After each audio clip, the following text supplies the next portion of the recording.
Everyone in the apartment complex I lived in knew who Ugly was.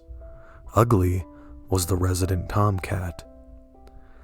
Ugly loved three things in this world: fighting, eating garbage, and, shall we say, love.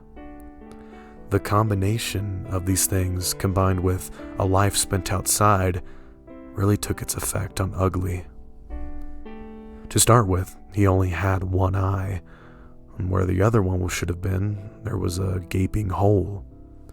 He was also missing his ear on the same side, and his left foot had appeared to have been badly broken at one time, and had sort of healed at an unnatural angle, making him look like he was always turning the corner. His tail had long since been lost, leaving only the smallest stub, which would constantly jerk and twitch.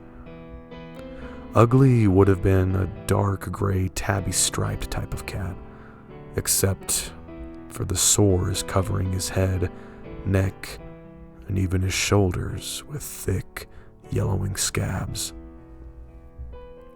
Every time someone saw Ugly, there was the same reaction. "That is one ugly cat." All of the children were warned not to touch him.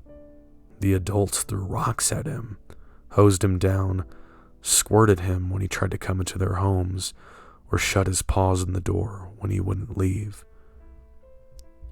Ugly always had the same reaction. If you turned the hose on him, he would stand there, getting soaked until you gave up and quit. If you threw things at him, he would curl his lanky body around your feet in forgiveness. Whenever he spied children, he would come running, meowing frantically, and bump his head against their hands, begging for love. And if you ever picked him up, he would immediately begin suckling on your shirt, earrings, whatever he could find. One day, Ugly shared his love with the neighbor's huskies. They did not respond kindly, and Ugly was badly mauled. From my apartment, I could hear his screams, and I tried to rush to his aid. By the time I got to where he was lying, it was apparent that Ugly's sad life was almost to an end. Ugly lay in a wet circle, his back legs and lower back twisted grossly out of shape, a gaping tear and a white strip of fur that ran down his front. As I picked him up and tried to carry him home, I could hear him wheezing and gasping, and I could feel him struggling. I must be hurting him terribly, I thought. Then I felt a familiar tugging, suckling sensation on my ear. Ugly, in so much pain, suffering, and obviously dying, was trying to suckle my ear. I pulled him closer to me, and he bumped the palm of my hand with his head, and he turned his one golden eye towards me, and I could hear the distinct sound of purring. Even in the greatest pain, that ugly, battle-scarred cat was asking only for a little affection, and perhaps some compassion. At that moment, I thought Ugly was the most beautiful, loving creature I had ever seen. Never once did he try to bite or scratch me, or even try to get away from me, or struggle in any way. Ugly just looked up at me, completely trusting in me to relieve his pain.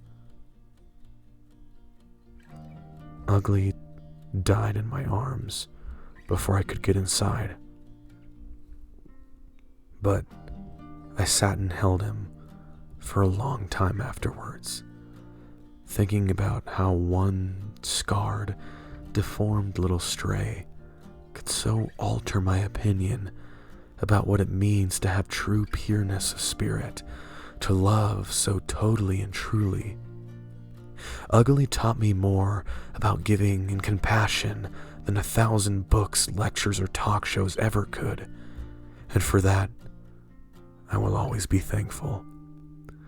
He had been scarred on the outside, but I was scarred on the inside, and it was time for me to move on and to learn to love truly and deeply, to give my total to those I cared for.